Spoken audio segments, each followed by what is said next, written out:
Welcome back, everyone, to Business and Life Stories with Mike and James. Our guest this week is Jeff Wald.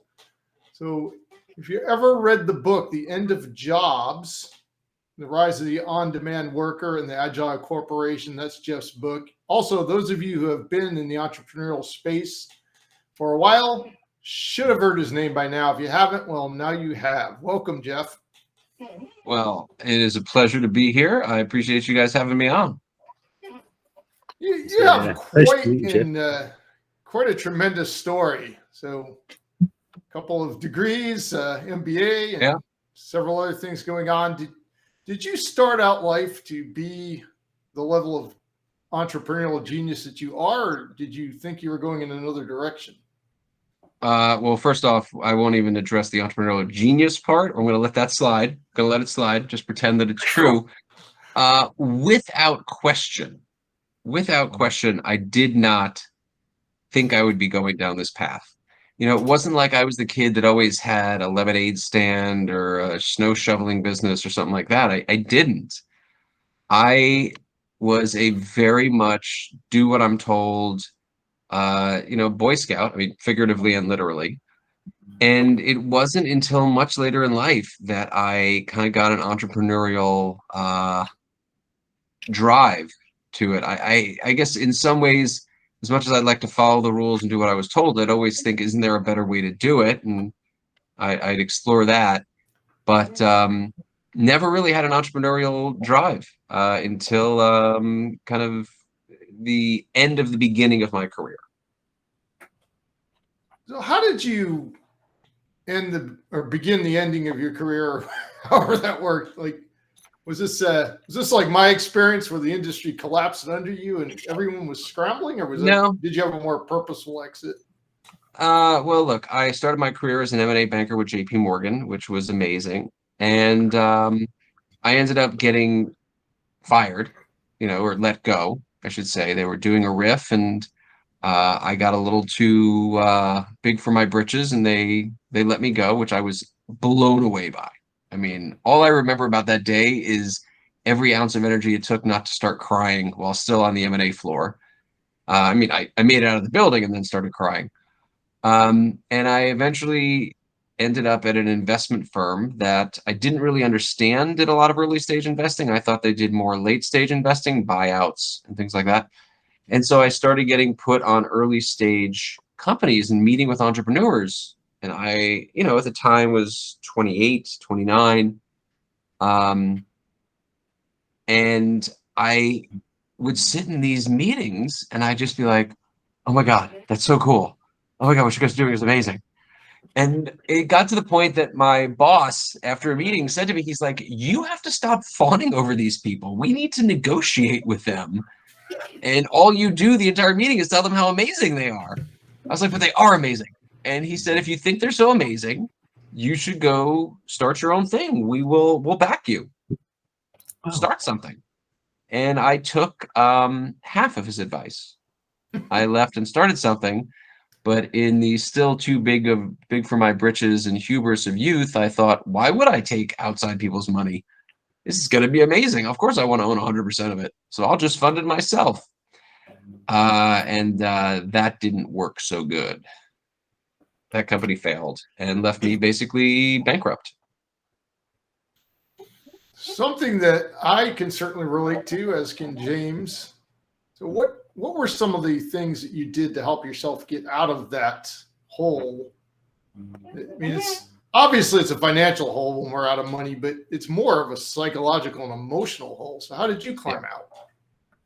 Well, look, you want to know how I climbed out? Is I was fortunate enough to be born in the circumstances in which I was born, and my family helped me, not financially really, but emotionally. My older brother, who is the best human I've met in all my travels on this planet, came to my apartment because I had not left the apartment for like a month. I hadn't gotten out of bed in weeks, and he came and physically dragged me out. The proverbial slap aside the head, being like, what is wrong with you? Buck up, take your lumps, be an adult, and get going again. Let's go. And so I was lucky enough to have him helped me get over that, because left to my own devices, I'm not so sure that I get myself out of that hole. It's sort of a story that a lot of entrepreneurs, and I guess I come from the coaching background prior to moving into sales. The idea of gaining the positive insights out of inverted commas failing. I mean, how important was that time for you? Kind of the hubris of youth. Hey, I'm going to do it. And then the house of cards comes collapsing around you. The lying in bed for a few weeks, and then of course the Phoenix. I'm waiting to hear the rest of your story, but just stopping you there. But how important was that period for you? The collapse, the support, and I guess the rebirth, so to speak. I'll tell you this, James. So many people, when you're going through it, tell you this experience will be so defining for you. It's going to be so good. You're going to come out so much stronger.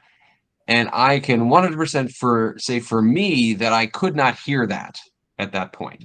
They were saying it, and all I kept thinking was, it'd be great is if I had all my money back. That'd be great. Why don't you shut up and go give me some money? And I couldn't hear it. I was too angry. I was too depressed. But years later, as built startup number 2, and then 3, and now 4 and 5 and 6, all of those lessons, especially the perseverance, right? Once I've been down in that hole, any other hit I took, any other company didn't really seem like that big a deal, right? Like I've already been through much worse. Oh my God, we lost the customer. Okay. I mean, that's not good. Let's talk about why we lost the customer. Let's talk about making sure it doesn't happen again. And let's jump on a plane and go see that customer and see if we can go get them back. But let's not freak out. And one of the hallmarks of, at least I've been told, I should say, and I hope they're being honest with me, of my leadership of those different companies was that I was always incredibly calm. And as things were getting hectic, everyone would know that Jeff's got this, we'll figure it out, because I don't panic. And I attribute that to not only having gone through the worst case scenario, right? I've already been there. I've already been bankrupt. I've already had the company fail. So whatever's going to happen here, it's not going to be worse than that.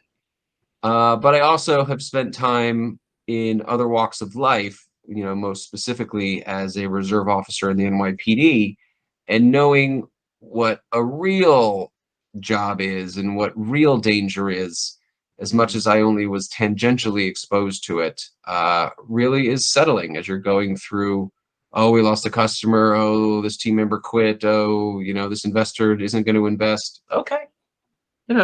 That's fine. We're going to be okay. We're going to figure it out, and we're going to push through it.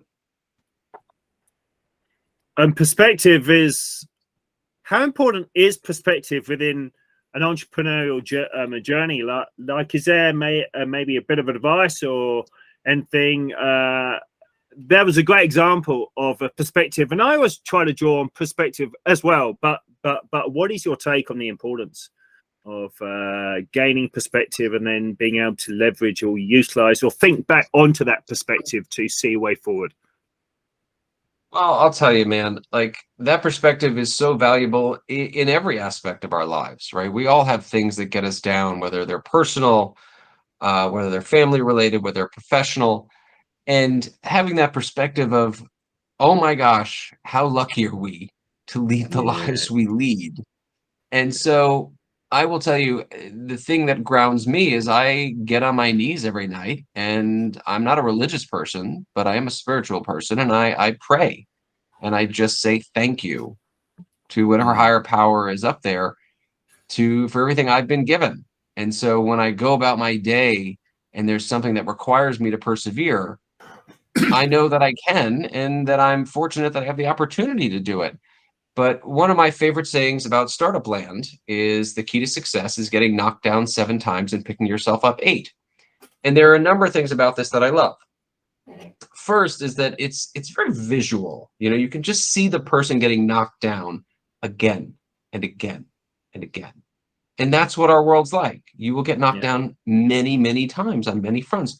And it's pick yourself up, right? And there are a lot of hands that will help you get up if you look for them. But for the most part, you have to pick yourself up. And there's something about, again, that visual. You pick yourself up, you dust yourself off, and you get back in it. And you put one foot in front of the other, and you keep going. The last reason I love it is that it's just mathematically incorrect, because I don't know why I would get knocked down 7 times and get up 8. If I got knocked down 7, I would get up 7. But the saying is, knock down 7 and get up 8. I've seen it on T-shirts, man, and it's just dumb.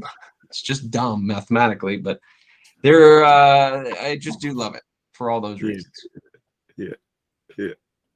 It's as your time in the NYPD as a reserve officer, what are some things that our audience could benefit from, particularly about dealing with stressful situations? What are some tips you could share?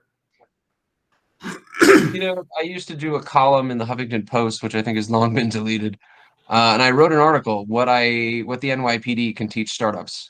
And one of them was the perspective that we talked about. Like, guys, step 2 is it ain't that important. Like, chill out. You're gonna be okay. You don't have a gun in your face. But I think the most important thing I learned from the NYPD is, do you know what officers consider their most powerful weapon on all the things that they carry? Do you know what they would say? Probably their voice, perhaps. Heart? In a way, their radio. Mm. Their radio. You get on that radio and you call in a 1013, 1086, officer in trouble, officer down. There will be a massive amount of help on its way to you in moments. And I always thought to myself, if these men and women, some of the bravest people we have in our society, are so quick, because it is the first thing they will do. They are so quick to ask for help. Why are the rest of us so slow? And so I think about that a lot, and I've thought about it a lot as I've built companies, that there are plenty of hands looking to help you up. And you just need to get on the radio and ask. And I certainly did as an officer. Not that I was in very grave situations. They don't put the reserve officers in really, too arduous situations, although a few things happened over my period of time serving. But I will always pick up that phone and ask my investors, ask my board, ask my advisors, ask my team members. Because as a very wise man once told me, your job as the leader is not to have the answer. Your job as a leader is to help the team find the answer. And that was an important lesson for me. So I don't hesitate to say, guys, I don't know. What does everybody think? Let's go. Throw some ideas out here. Let's come up with the best solution. When someone is coming before you to look for funding or advice, what are some good practical ways they can convey the fact that they're the sort of person who routinely is willing to ask for help?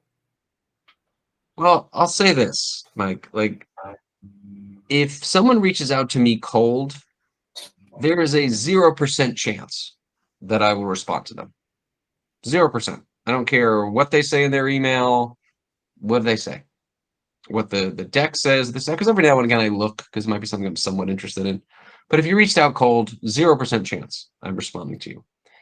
If you reach out through a friend and a friend says, hey, Jeff, I know this guy and he's got a company, can you take a look? There is a 100% chance that I will. And so that's the first thing. Like, I will always respond to the people I know. And if they are recommending something, I will always have a conversation with that person. And you can verify this. You can just start pinging, being like, have you asked Jeff to meet with a friend? And everyone will be like, yeah, I did. And he did. But I appreciate that really wasn't your question. But once someone gets in front of me, and I am a very large angel investor, I will often ask them what hardships they've had in building the company, because they're usually coming to me after they've done something. I'm not, their first dollar before they've started the idea. They've gone through What obstacles have you had to overcome? You know, you never know who you have until the bad stuff's going down. It's really easy to be a good partner.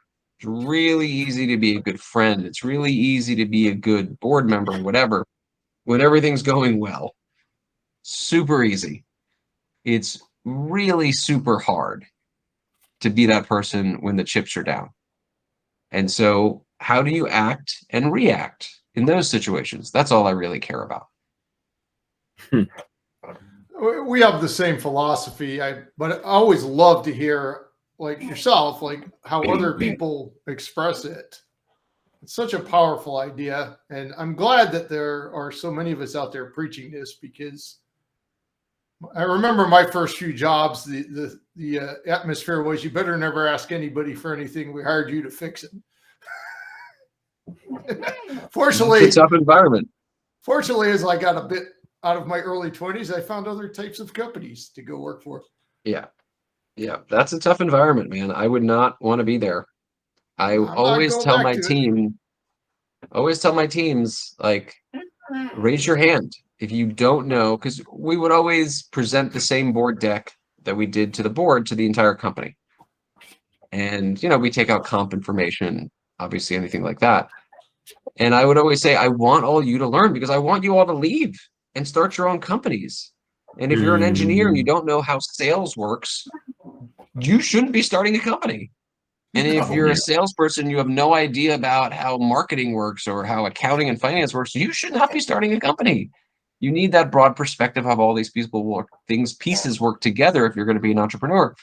And I would present things, and I would go through the financial statements, and I would say, if you do not understand something on this sheet, it is on you to raise your hand. You don't need to do it now in front of hundreds of people, but write down the things you don't know. Put time on my calendar. Put time on any one of the executive committee's calendar. Put time on your manager's calendar. Just be like, hey, I didn't understand what EBITDA was. I didn't understand what a capital window was. I didn't understand what burn rate was. Because if you don't understand, that's on you. I'm here to tell you everything that I can know, and I'm going to teach you everything I can. But if you don't tell me you don't understand, I can't help you.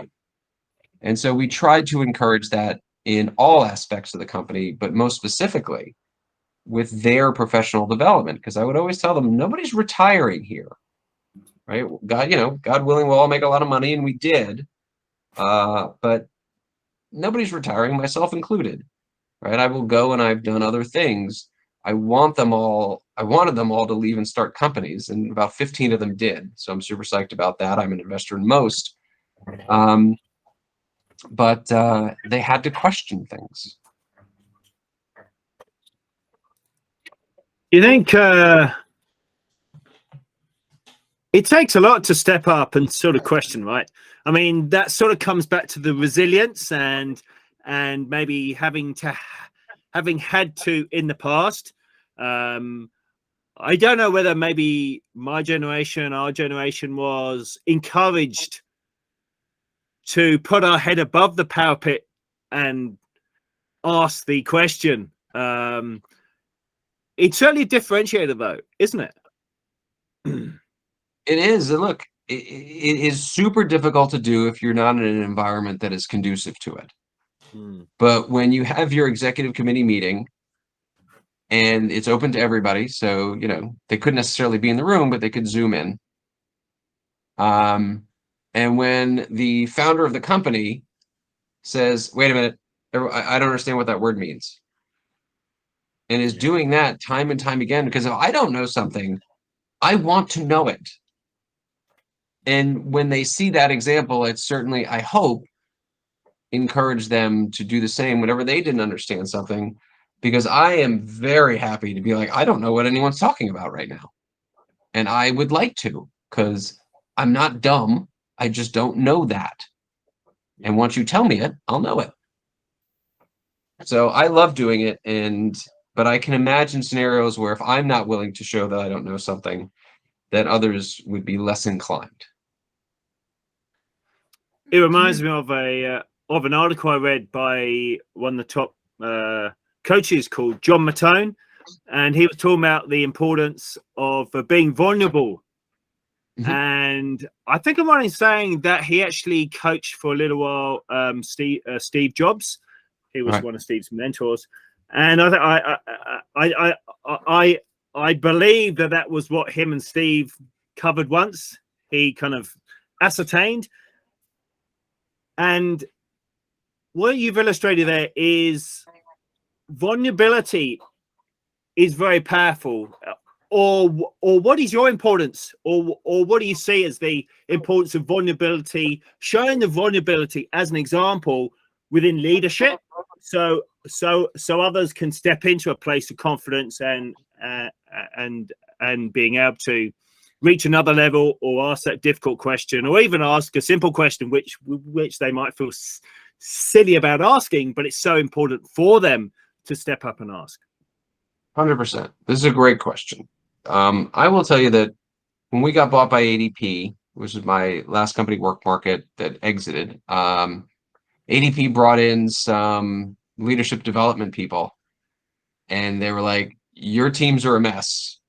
Nobody seems to understand this or that or the other thing. And I was like, all right, I don't pretend that I'm a good manager. I just lead by example. And their statement was encouraging on one side, because they surveyed everybody and did whatever. They said they all trust you, but they don't trust each other. And so I had a good example, but I wasn't creating the right culture.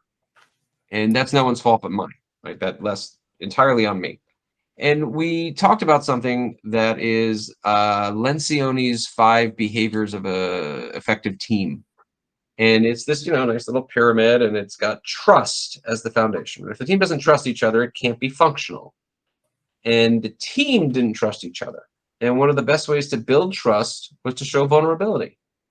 Right? Like, I am willing to expose this soft underbelly because I trust you not to stab me in it. And so if you have trust, you can have creative conflict, and you can have those debates and discussions that enable the best answer to come out. And once you get to that, then you can get to accountability, because you all collectively just agreed on what it is that you're going to do, and that leads to better results. And all of this it's one of those great concepts when someone explains it to you and you're like, well, that's blindingly obvious. And you're like, right, but you weren't doing it. So I am now a firm believer in that. And I always led with a lot of vulnerability and talked about my failures and raised my hand, but I didn't do enough to encourage the management team to do it with each other. Yeah. And so it was working in some level, but it wasn't optimal. And so I think about those things a lot, and that is one of the many, many, many gifts that I got from ADP to help make me a better manager, a better leader, a better person. And so I'm super thankful to them for 100 things, but that is certainly at the top of the list. So as you're helping the managers under you learn how to be vulnerable with each other, what are some practical methods or techniques you could recommend for our audience to try in their companies? That is a really good question, Mike. I'm not sure that, I'm going to try to remember a few things that we did. It is spending time. And I was always of the view that everyone do your jobs, everybody knows what they need to do, and then go home. Like, we all need to spend time together.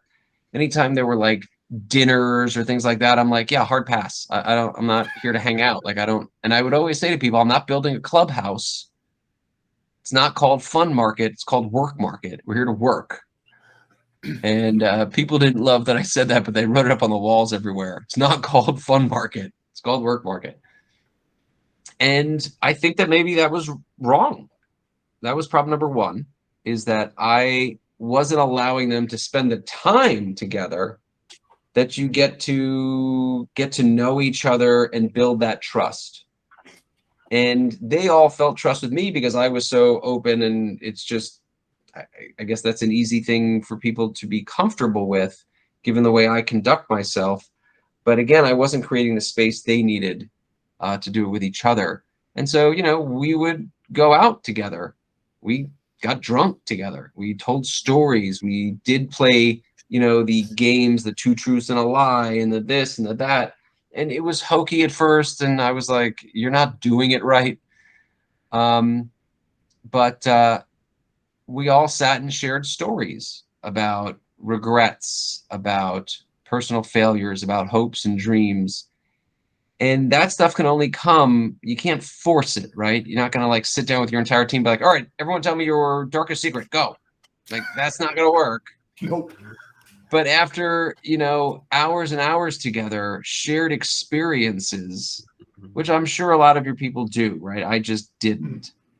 But build on that fondness that they develop for each other to actually have them get vulnerable, because there is no better way to build trust than to show vulnerability. Yeah. Absolutely. On the other side of the coin, and I appreciate we might be drawing towards the end here, Jeff, but I love that phrase, creative conflict. Maybe that's just because I'm that sort of person. I would like to think that my family is quite passionate and vocal, and we like to have verbal tussles, and that always clears the air. And so, but I've never thought about it as that wonderful phrase, creative content. So I guess that's the other side of the coin. They're showing the vulnerability, well, story time, spending time, having fun.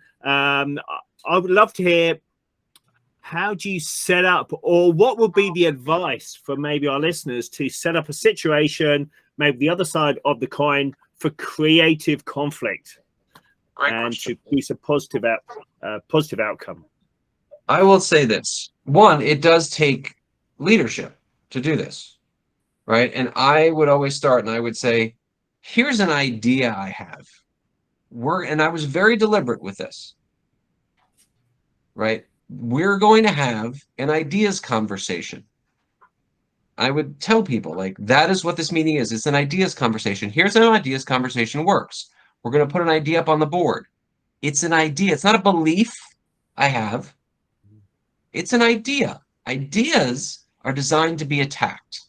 So I'm going to put this up on the board. It's a straw man. I want everyone to tell me what's wrong with it. Let's find the flaw. And then let's iterate it. Because once we go around and you spend half hour, an hour, everyone's going and finding the flaw and iterating on the idea, what's that next idea that everyone is now iterating on? It's not my idea. It's our idea now. It's everybody's idea. Everyone had a piece in changing that first idea into the second idea. And then we're going to do it again. We're going to find the flaw again. And when you go through that and you're doing it in a very deliberate process, then it becomes much easier than, hey, who's got a good idea? Let's do this. And then people think you're attacking their idea. No. We're putting a straw man up, and we're going to beat the heck out of it. Let's get at it. Get out your baseball bats. Tell me what's terrible about this.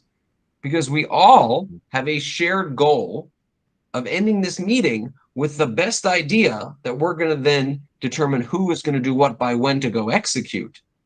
And we all want the idea to be as good as possible because we all want the best outcome for this company. And so going through that very deliberate process and articulating the shared goal of the team is how we start that process of that creative conflict. Because I want everyone to be like, no, that's not a good idea because you're not thinking about how this community may react. Well, actually, that's an interesting point. But what about how this thing is going to impact? And maybe if we change it this way, it would appeal across. Great. You're making the idea better. I don't have the monopoly on good ideas. I don't have all the answers. I may be the smartest person in the room, and I am quite arrogant, so I do tend to think that I am, but that doesn't mean I have all the answers. And there are 1,000 ways in which my team is smarter than me, and I want to tease that out. That's why I hired them. So it's that process and articulating that it is a shared goal to get to the best outcome. That's something I think about. I really love the way that you do that process and the way you've described it. Just listening, it removes or at least alleviates the tendency of people to think, oh, well, if we do that, I'm going to do 80, 90% of the work. Now it's more, I want to change the idea so that this other thing can go this direction and happen this way. So it's so much more positive. I think so. And if people trust each other, they'll really start throwing it out and they'll work together to beat up the idea and make it better. If they don't trust each other, then they might start to feel attacked. Yeah. And then you can't have that creative conflict. You can't have healthy conflict. And I would argue to the end of my breath that you need that healthy conflict if you're going to get to the best outcome. You need everybody's ideas, right? They're going to be better than whatever idea I came up with on my own. Is this the same kind of thought process and practice that goes into, I know that on your website it said you produced the Tony Award-winning musical. My wife and I love musicals, so I'm a big fan. Is it the same kind of thing with all the creative types coming together and trying to form something without trying to be positive and not let egos get in the way and really focus on doing the show?